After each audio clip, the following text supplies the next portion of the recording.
Twongeye kubaha ikaze bakunzi bacu mudukurikiye aho muri hose turabasuhuje, tuje kuganira ku kiganiro cyangwa se ku bitaramo byabaye muri iki cyumweru.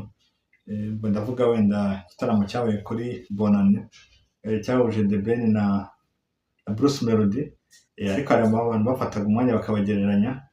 Iki kintu tugiye kukiganiraho, rero ntabwo nje gufana se cyangwa kuvuga ngo uyu muhanzi ararenze kurusha uyu, ahubwo tugiye kuganira turebere hamwe abantu bagereranya ibintu, mbereke ko ikintu bagereranya, abantu bagereranya badafite ahantu na hamwe bahuriye. Tubaha ikaze. Wowe utarakora subscribe nyaboneka urebe ukuntu wakora subscribe hasi aho, like, comment, share ni ingenzi, ariko buriya like byaba byiza muzongere kuko like mfite like nkeya. Mugomba kuzongera kugira ngo mbone ko ibiganiro mbagezaho namwe hari ukuntu mubigenza kugira ngo nanjye ngire morale, kugira ngo nzamure ibiganiro umubare wabyo. Yego, tugiye guhera ku muhanzi bita The Ben. The Ben ni umuhanzi umaze imyaka myinshi, ni umuhanzi watangiye umuziki muri 2009. Urabizi ko ni umuhanzi navuga ko yaze rimwe na ba Tuff Gang, azana rimwe na ba Meddy, aza na ba K8 Kavuyo, azana na ba Dani Nanone. Mbese yaje muri, navuga ko yaje mu gihe cy'abahanzi nakwita ko ari new generation yindi y'icyo gihe yari igezweho, yaje guhindura byinshi. Kuko icyo gihe mu mwaka wa 2009 umuziki basa nk'ari bo bantu bongeye kuzamura urwego rw'umuziki wo mu Rwanda, kuko abantu benshi ntabwo umuziki wo mu Rwanda twari tuzi ba Kayirebwa, tuzi ba Mavenge Sudi, tuzi mbese babahanzi bakita ko ari muri ba Karahanyuze, Impara, iki. Rero tubaga muri za ndirimbo mvuga kuri Radio Rwanda, wenda ku bantu bafite imyaka wenda yisumbuyeho gatoya hejuru ya 20, wenda reka tufate wenda ku bafite imyaka 30 kuzamura. Wasanga indirimbo nyinshi tumvikana icyo gihe indirimbo zo muri muzasabwe kuri Radio Rwanda, benshi baba bakurikiraga muri iyo myaka za 2004 2000 kumanura. Sasa kuri Radio Rwanda ukuntu wasabaga indirimbo, ugasanga indirimbo y'Impara, ugasanga indirimbo ya Antike, ariko usanga ari babahanzi n'ubundi bo hambere cyane. Nubwo tubona wenda ba The Ben, tukabona Meddy, tukabona Bulldog, mbese tuvuge muri rusange, tukabona P-Fla, tukabona The Big Gun, KGB, The Brothers, tukareba Miss Chanel, Miss Jojo, Rafiki n'abandi bagiye batandukanye. Abo nabita ko muri iyo generation yabo, wenda na Mokoni Koshwa nawe yaje kuzamo aho, ariko nuko yaje akagira abantu benshi n'umusaza, ko bari Mokoni Koshwa si umuhanzi mukuru, kuko buriya n'imyaka 50 ari buraho mikeya, ari bura nk'umwaka umwe cyangwa 2, nawe si umusaza cyane ku buryo bikabije, ku buryo natagaruka mu muziki ngo akora agashya. Wenda tugarutse kuri ku muhanzi The Ben tukimuriho, n'umuhanzi wakoze ibigwi byinshi. We na Tom Cruise murabizi bakiri Huye, we na Tom Cruise na Noah za 2005 bari Huye. Murabizi indirimbo bagiye bakora hanze nyinshi, yaba hagati yabo bagiye bakorana, yaba nabo bakakora izabo. Murabizi icyo gihe hari n'abaproducer batandukanye n'ab'iki gihe, aho hari ba Click,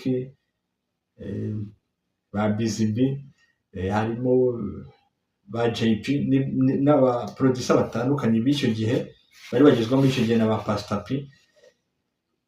Icyo nshaka kwerekana hano, tugarutse nko kuri Bruce Melody, nawe navuga ko ari new generation. Abenshi twamumenye abekinga muri Primus Guma Guma, ko nawe si umuhanzi umaze imyaka myinshi. Ubibutsa ko Bruce Melody ari umuhanzi ushobora kuba nawe atarageza mu myaka, ataramara imyaka 10 muri umuziki w'u Rwanda, ni umuhanzi ukiri mutoya. Urabizi cyane, ni umuhanzi waje akagira impinduka n'abazana mu muziki, byagira mu bihe bya Covid kuzamuka. We na ba Juno Kizigenza n'abarukuntu bazamuye izindi imbaraga zindi muri generation yabo icyo gihe.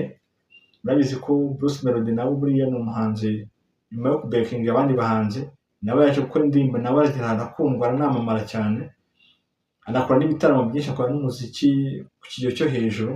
yewe bapanga no gukora, murabizi ko hari na album yashyize hanze mu gihe yarekeye gukora kumwe na Coach Gaël. Ni album yamamajwe cyane, wenda ntiyatanze umusaruro nk'uwo yari awiteze, ariko ugereranyije uko yari yayamamaje. Ariko Bruce Melody ni munyakazi pe, ni umuhanzi waranzwe no gukora cyane kandi agakora ahozaho, none akabikora no mu gihe gito cyane. Murabizi ko yagiye akora n'indirimbo, akora na featuring na Shaggy. Hari indirimbo iherutse gusohoka ejo bundi nayo yakoranye na Diamond Platnumz. Ni umuhanzi ugerageza uko ashoboye kose nawe agakora. Ariko icyo ndashaka kuko tuganira hano, ndashaka ko twirinda kugereranya abahanzi, kuko ni generasiyo ebyiri zitandukanye, kuko n'uburyo bakora imiziki yabo ni ibintu bitandukanye. Wenda hari abantu benshi bagiye mu bitaramo, abantu bagenda bavuga ibintu bitandukanye, ngo Bruce Melody yakosoye The Ben, undi nawe ati The Ben yakosoye Bruce Melody. Ariko icyo dushaka kureba aho hantu kugira ngo mwumve logique y'ibintu turimo turaganiraho, cyangwa icyo The Ben niwe nyiri igitaramo. Hari abenshi bagiye bavuga ngo se ko Bruce Melody yakoze igitaramo agakora amasaha 2 n'igice, The Ben nyiri igitaramo akagakora igihe gito, ntacyo bitwaye. Kuko buriya ikintu cya mbere mugomba kumenya, tugarutse hano muri entertainment, burya hari ibintu umuntu atagitinga ibintu bibiri cyangwa se birenze bibiri. Kuko muri entertainment nyiri umushinga wareba ahantu hari mu mwungure, ikintu cya mbere mugomba kumenya. Tugarutse hano gato, Bruce Melody yari umutumirwa, aho hantu tugomba kuhumva. Birashoboka cyane kuko hari n'ibintu byinshi byagiye biba mu Rwanda. Murabizi ko hari ibitaramo byagiye biba mu Rwanda, umutumirwa wenda ukava nko muri USA, umuntu wo mu Rwanda hano akaza akamutungura, akashyushya stage cyane kurusha wa munyamahanga bazanye, kandi bakanamuzana unahenze, ariko abanyarwanda bakamukosora. Ibyo ni ibintu bisanzwe muri music. Uretse na music cyane no mu bintu byose ushobora kuzana umuntu, kuko buri ikintu cya mbere mwagombaga kureba hari ahantu, kuko bano bahanzi ntabwo baje guhangana. Ikintu mu bantu mukimenye, nubwo mwagiye kubona ukabona Bruce Melody asohoye indirimbo bita Munyakazi, undi nawe agasohora indi imudisinga. Ibi bintu mugomba kugira ikintu mu bitandukanyirizaho, kuko iki kintu cyitwa industry ya music itandukanye na football. Muri football hari ukuntu hazamo fanatisme cyane, abantu bagafana. Nuko umuntu wakoze umuziki we azatagitinga income cyangwa se inyungu ari bukure muri uwo muziki. Ko muri football ho aza gukina n'ubundi amafaranga bayafite ko bazayinjiza, abana yabemereye muri selection bavuga ati wenda federation yateguye umupira uyu n'uyu, champion uko bayiteguye amafaranga baba baragennye. Ariko mu music nuko nyiri gutegura igitaramo abavuga ati ndamutse mpombye ari nashoye byagorana ko yagaruka. Ariko muri football ushobora kuvuga ati wenda dufate nk'ikipe wenda nka Rayon Sports na APR, wenda nta makipe dufite mu gihugu akomeye. Rayon Sports ikaba ifite abafana benshi bari hariya, APR nayo ifite abafana nabo bari hariya bafana.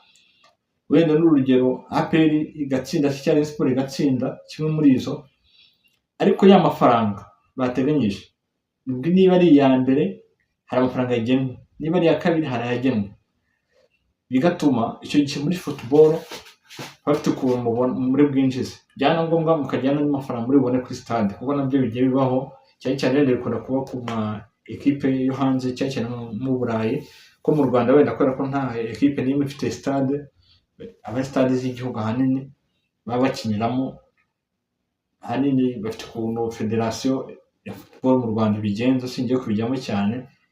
Ariko tugarutse nko ku muziki, umuziki ukuntu waba wakozwe, yashobora kuza kuri côté faible cyangwa se nkajya kuri côté iri negative, kugira ngo ntaza guhangana mu muziki, kugira ngo wa Bruce Melody agenda asutse stage, noneho anagende atume urukundo rw'abafana rwiyongera, na wa muntu wasigaye nyuma ya stade se cyangwa nyuma ya arena nawe agira amatsiko yo kuza kureba music, arebe ibirimo birahabera. Ariko mu by'ukuri ntabwo haba hariho guhangana, kuko music ni business ikintu cya mbere ni business cyane kurusha uko yaba entertainment. Yego ni entertainment ariko igomba kuba business cyane kurusha, kuko iba entertainment gusa ariko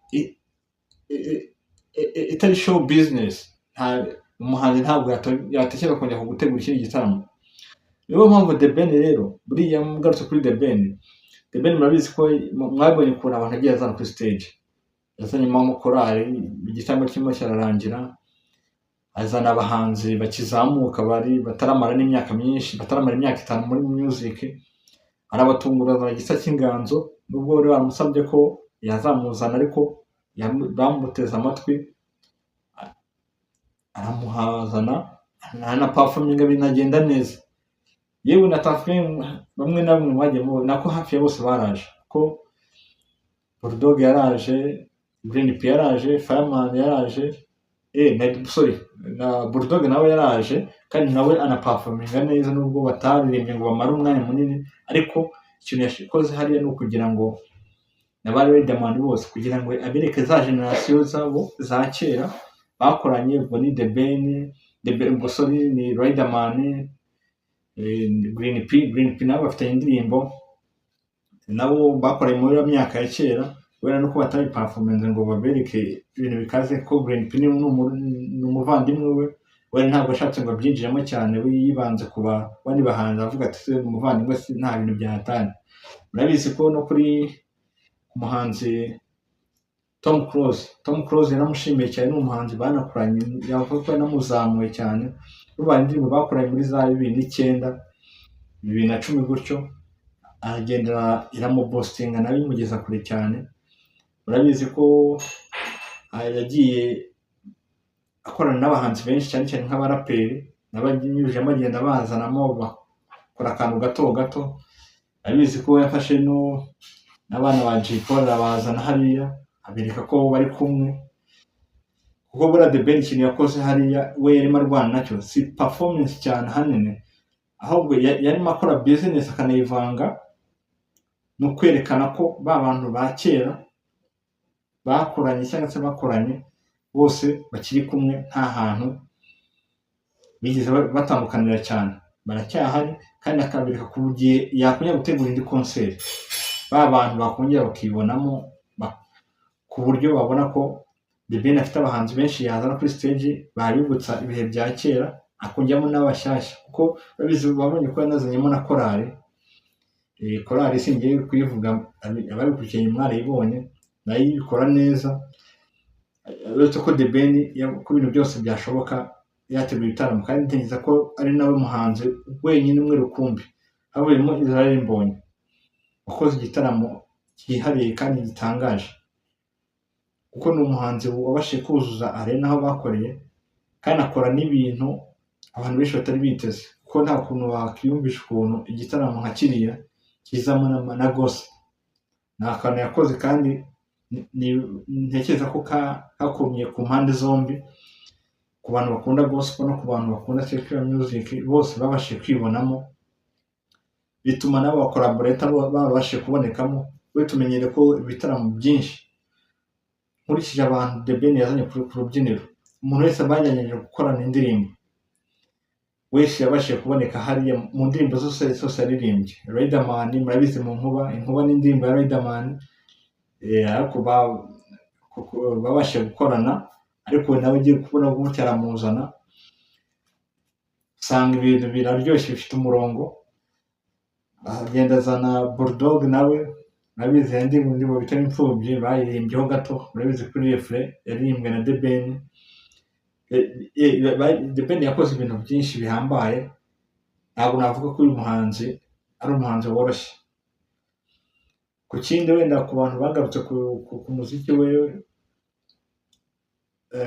bakagaragaza ko ku ruhande rwa melody ngo yakosoye The Ben, nabasobanuriye ko buriya The Ben na Bruce Melody ni abahanzi babiri batandukanye, bakora ibintu bitandukanye, na style bakoramo ziratandukanye, kuko buriya The Ben uzasanga akora mu style zituje zigenda gake ugereranyije na Bruce Melody, no mu myandikire bafite imyandikire itandukanye.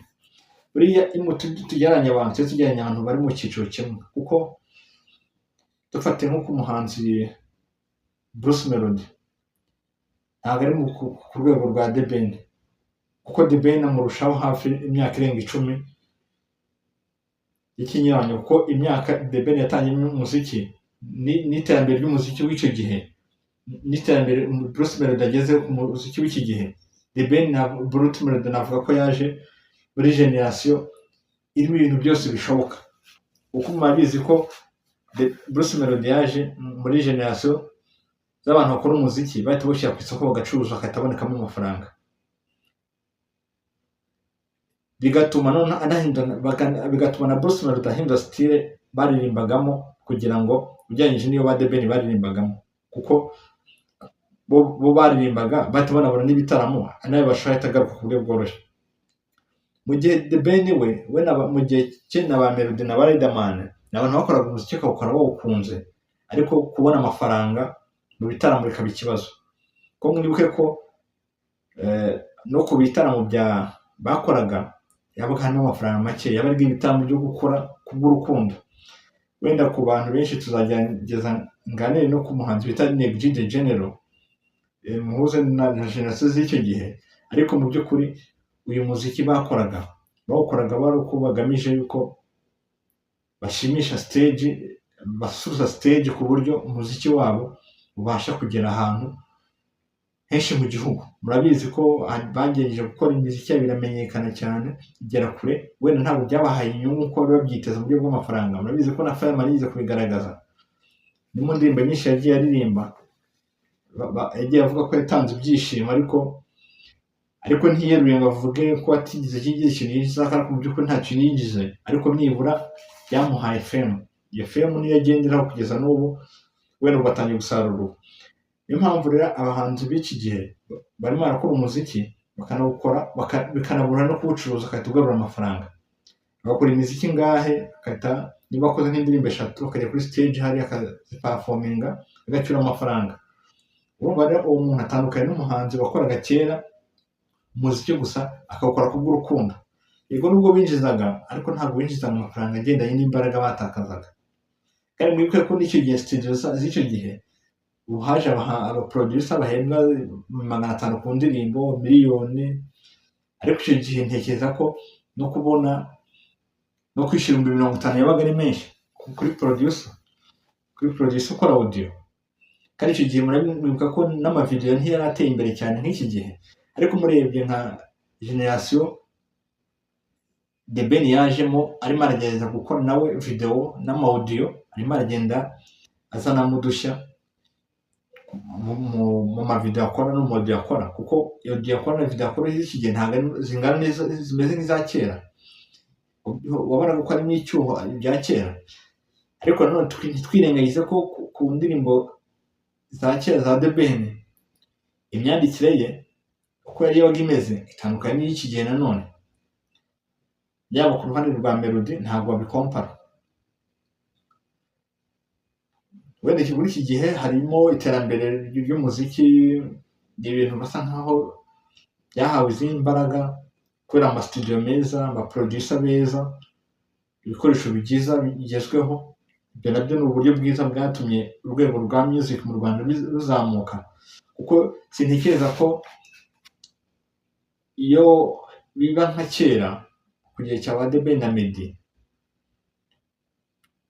wenda haza kuba hari nka arena, ntabwo ntekereza ko bari kuyuzuza kuri iki kigero. Murabizi ko no mu minsi ishize hari abahanzi bajyaga bategura ibitaramo muri arena, ariko ugasanga nta bahanzi nta bafana bafite, uretse wenda umuntu uri kubikora akanabikora neza ni Israel Mbonyi babasha gukora akuzuza arena. Umuntu wigize kongera gukora amateka agerageza nibura kuzuza ni umuhanzi wita Riderman, wize kubigerageza muri za 2012 gutyo kuzuza Petit Stade, wigize kubigerageza nabishobora, ariko Petit Stade yari abantu bake cyane, ni abantu batageraga no ku bihumbi bingahe, abantu batagezaga ku 5,000, kuko Petit Stade ni ntoya. Urumva babaga yari yuzuzaga kuko usanga nta 5,000 birimo. Urumva ko aho hantu harimo icyuho,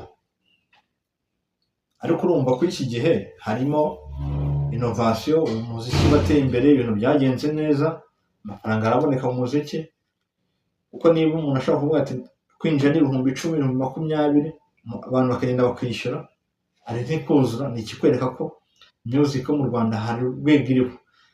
N'uwibwira ko Melody nawe ngo ari umuhanzi ngo waje bakosora The Ben, simpamya ko nawe ubwe akoze iriya concert yakuzuza arena wenyine, ko arena irimo abantu 10,000, icamo abantu 10,000 kugira ngo ibe yuzuye, kandi ntekereza ko 10,000 byanarengaga, kuko iyo bari 10,000 baba ari 10,000 by'abicaye, kandi mwe mwakurikiye concert mwabonye ko n'iruhande rwa stage hari abandi bafana, bariya bwo bonyine n'abandi batari munsi y'4,000 bari hasi, bivuze ngo arena hariya yarimo nk'abantu batari munsi y'14,000 nibura. Icyo nabereka muri iyi music yo mu Rwanda, ntabwo hari ahantu hari hangana. Cyo kuza Bruce Melody ataza adahangane na ba Juno Kizigenza, ahangane na ba Chris Easy, ndetse bari abantu bari mu cyiciro kimwe,